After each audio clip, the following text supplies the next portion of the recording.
नमस्कार विद्यार्थी मित्रों। आज हम जो चैप्टर नंबर 2 ईदगाह का जो दूसरा पार्ट है वो शुरू करने जा रहे हैं। मतलब कि लेसन जहाँ से अधूरा था वहाँ से हम आगे बढ़ेंगे। आगे के लेक्चर में हमने देखा कि हामिद है वो ईद मनाने के लिए ईदगाह पर नमाज़ पढ़ने के लिए जाता है। तब सभी बच्चे अलग अलग तरह के खिलौने रहते, लेकिन हामिद ने चिमटा खरीदा था क्योंकि हामिद के पिताजी गुजर गए थे और उसकी माँ भी नहीं थी, तो अपनी दादी के साथ रहता था। हामिद ने चिमटा क्यों खरीदा? क्योंकि जब भी उसकी दादी अमीना तवे से रोटी उतारती थी तो उनकी उंगलियाँ जल जाती थी। हामिद ये भी सोचता था कि खिलौने से तो 1 या 2 दिन हम खेलेंगे, लेकिन तीसरे दिन उसके तरफ कोई ध्यान नहीं देगा। हामिद अब सभी दोस्तों को बारी बारी चिमटा दिखाता है और सभी दोस्त हामिद के चिमटे से प्रभावित हो जाते हैं। अब आगे बढ़ते। चिमटे ने सभी को मोहित कर लिया था, लेकिन जब पैसे किसके पास है? फिर मेले से बहुत दूर निकल आए थे, धूप तेज हो रही थी, घर पहुंचने की जल्दी है। भी चिमटे ने सबको मोहित कर लिया था, मतलब सभी चिमटे से प्रभावित हो चुके थे, लेकिन अब पैसे किसी के पास बचे नहीं थे कि वापस जाकर चिमटा खरीद ले। और वैसे भी जो संघ है, मतलब जो सभी लोग थे वो निकल गए थे, मेले से भी दूर बहुत निकल गए थे, धूप भी तेज हो रही थी और जल्दी घर भी पहुंचना था। बड़ों से जिद करे तो चिमटा भी नहीं मिल सकता था। बच्चे थे वो बड़ों से अगर जिद करते तो उनको चिमटा अब नहीं मिल सकता था। हामिद है बड़ा चालाक, इसलिए अपने पैसे बचा कर रखे थे। लड़के ये समझने लगे कि हामिद बड़ा ही चालाक है, उसने अपने सारे पैसे बचा कर रख लिए थे ऐसे। औरों ने 3-3, 4-4 आने पैसे खर्च किए पर कोई काम की जिद न ल सके। हामिद ने 3 पैसों में रंग जमा दिया। औरों ने कई सारे पैसे खर्च किए लेकिन कोई काम की जिद नहीं ले सका, लेकिन हामिद ने क्या किया? 3 पैसे खर्च कर रंग जमा लिया, मतलब कि ऐसी चीज़ खरीदी जिसने सबको मोहित कर लिया हो। सच ही तो है, खिलौने का क्या भरोसा, टूट फूट जाएंगे, हामिद का चिमटा बना रहेगा बरसों। सच बात है ना, बच्चे सोच रहे कि सच्ची बात है ना, क्या खिलौने हैं ज़्यादा से ज़्यादा 1 दिन, 2 दिन, 3 दिन, 1 हफ्ता, 1 महीना, उससे ज़्यादा नहीं टिकेगा। लेकिन हामिद का चिमटा तो बरसों से बरसों तक ऐसे ही रहेगा। मोहसिन ने कहा, जरा अपना चिमटा दो, हम भी देखें, तुम हमारा भिश्ती लेकर देखो। अभी मोहसिन को चिमटा देखने की इच्छा हुई तो उसने हामिद से चिमटा मांगा और सामने से अपना जो भिश्ती नामक जो उन्होंने खिलौना लिया था वो भी उसने हामिद को दिया कि तू ये मेरा भिश्ती देख, मैं तुझे तू मुझे तेरा चिमटा दे। महमूद नूरे ने भी अपने अपने खिलौने पेश किए। ऐसे जैसे मोहसिन ने किया वैसे महमूद ने और नूरे ने भी अपने अपने खिलौने हामिद के सामने पेश किए और बारी बारी दोनों ने हामिद का चिमटा देखा। हामिद को इन शर्तों को मानने में कोई आपत्ति न थी। हामिद को ये सब शर्त मानने में कोई आपत्ति न थी। पहले तो उसको थोड़ी आपत्ति थी क्योंकि सब लोग अकेले अकेले खा रहे थे, लेकिन किसी ने हामिद को पूछा भी नहीं था, सब काम करवाते हामिद के पास। तब हामिद ने सोच लिया था अब मैं किसी से बात नहीं करूँगा, लेकिन सब दोस्तों ने अब उसके साथ अच्छा बर्ताव किया और अपने अपने खिलौने दिखाने के लिए दिए, तो हामिद ने भी अपना चिमटा उनको देखने के लिए दिया। ये शर्त मानने में हामिद को कोई आपत्ति न थी। चिमटा बारी बारी सबके हाथ में गया और उनके खिलौने बारी बारी से हामिद के हाथ में आए। कितने खूबसूरत खिलौने थे, बाल सहज मन था हामिद का। बच्चे को ज़्यादा चीज़ों से ज़्यादा खिलौनों पर अपना मोह ज़्यादा होता है। खिलौने भी बहुत ही खूबसूरत थे, मनमोहक थे, देखते ही खेलने का मन हो जाए ऐसे थे। लेकिन हामिद ने जो समझदारी का काम किया था उसके कारण आज उसकी प्रशंसा हो रही थी। बारी बारी चिमटा सभी के हाथ में गया और बारी बारी सभी के खिलौने हामिद के हाथ में आए। खिलौने भी बहुत ही खूबसूरत थे, उनको भी खेलने का मन होता था। रास्ते में हामिद को भूख लगी, रास्ते में महमूद को भूख लगी, उसने अपने बाप ने केले खाने को दिए। महमूद ने केवल हामिद को ही अपना साथी बनाया। महमूद को रास्ते में भूख लगी तो महमूद के पिताजी ने केले लिए थे, तो उसने महमूद के पिताजी ने महमूद को केला दिया, तो उसने साथी किसको बनाया? अब सिर्फ हामिद को। उसका अन्य मित्र मुंह ताकते रह गए। वो यह उस चिमटे का प्रभाव था। महमूद के दूसरे जो दोस्त थे, नूरा, मोहसिन, वो सब है, वो उसका मुंह ताकते रह गए, लेकिन सिर्फ केले का स्वाद किसको मिला? हामिद को। और उसका कारण क्या था? हामिद ने खरीदा हुआ चिमटा।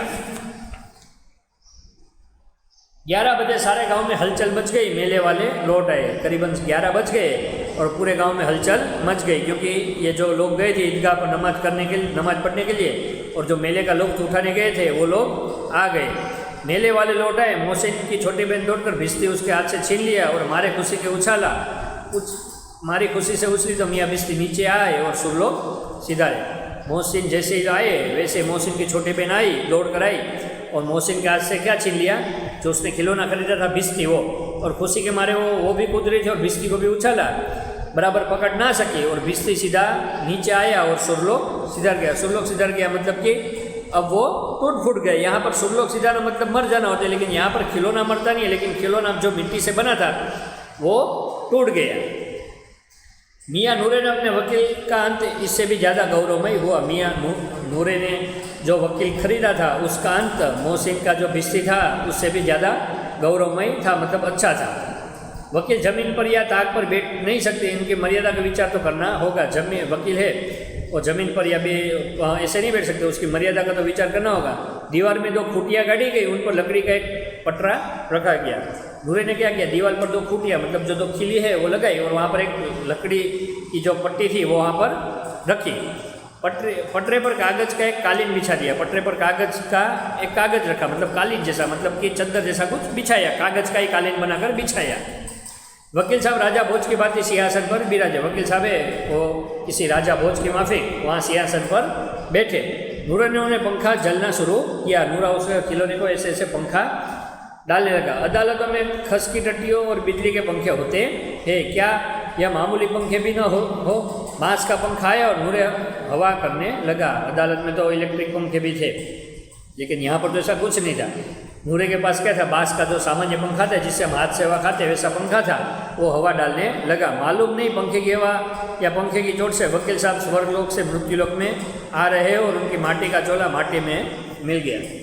ज़्यादा हवा या जो पंखे की चोट लगी उसके कारण जो वकील साहब थे वो कालीन से सीधा नीचे आए, स्वर्गलोक से सीधा मृत्युलोक में आ रहे हो वैसे लगा। और उस जो माटी का किलो था वो आखिर किस में मिल गया, मिट्टी में मिल गया। फिर बड़े ज़ोर ज़ोर से मातम हुआ, वकील साहब की अस्थियाँ भूरे में डाल दी गई। फिर ज़ोर ज़ोर से मातम हुआ मतलब कि नूरे को दुख हुआ और वो रोने लगा, लेकिन आखिर मिट्टी का खिलौना था, जो मिट्टी थी वो कचरे के ढेर में डाल दी गई।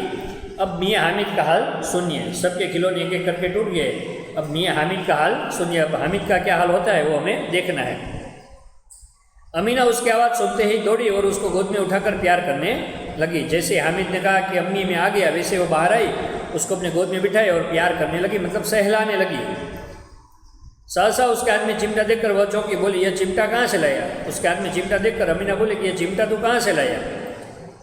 मैंने मोल लिया, मतलब मैंने खरीद लिया है। के पैसे में, मतलब कितने पैसे में, 3 पैसे में। अमीना ने छाती पीट ली। यह कैसा बेसमझ लड़का कि 2 पर हुआ, कुछ खाया न पिया, लाया क्या चिमटा। अमीना छाती पीट ली, मतलब अमीना ने दुख प्रकट किया। छाती पीट लेना मतलब अमीना ने दुख प्रकट किया कि दोपहर तक ये वहाँ तक घुमा, न उसने कुछ खाया न कुछ पिया, और 3 पैसे का लाया क्या, चिमटा। सारे मेले में तुझे और कोई चीज़ न मिली जो यह लोहे का चिमटा उठा लाया। थोड़ा उसने गुस्सा भी किया हामिद के ऊपर कि तुझे सारे मेले में कोई चीज़ न मिली कि तू लोहे का चिमटा उठा कर ले आया है कि। हामिद ने अपराधी भाव से कहा तुम्हारी उंगलियां तवे से जल जाती थी इसलिए मैं लाया। हामिद ने अपराधी भाव में मतलब कि अपराधी कैसे घबरा कर बोलता है, उसकी दादी माँ थोड़ा उसके ऊपर गुस्सा थी इसलिए वो थोड़ा घबरा कर बोला कि जब तुम तवे से रोटियाँ उतारते हो तो तवे से तुम्हारे हाथ जल जाते हैं, इसलिए मैं ये चिमटा लाया। बुढ़िया का क्रोध तुरंत स्नेह में बदल गया। जो अमीना उसकी दादी थी उसका जो क्रोध था वो क्रोध तुरंत प्रेम में बदल गया, मतलब वो क्रोध गुस्से में थी, गुस्से में से डायरेक्टली उसको वो प्यार करने लगी। बच्चे में कितना त्याग, कितना सद्भाव और कितना विवेक है। बच्चे का त्याग देखा। बच्चे बाकी सारे बच्चों ने मिठाइयाँ खाई, बाद में मेले में जो चक्करिया थी उसके ऊपर चक्कर लगाए, ये सब कुछ हामिद ने नहीं किया, वो सबका त्याग किया और वो लाया क्या, चिमटा। कितना सद्भाव, मतलब अच्छा विचार और विवेक, मतलब कि वो एकदम ही विनम्र था। दूसरों को खिलौने लेते हुए मिठाई खाते इसका मन कितना ललचाई होगा। अमीना सोचने लगी कि दूसरों ने मिठाई खाई होगी, खिलौने खेले होंगे, ये देखकर इसका मन ललचाया, कितना ललचाएगा। इतना जब्त इससे कैसे हुआ, इतना धीरज इसमें कैसे, जब्त मतलब धीरज, इतना धैर्य इसमें कैसे आया।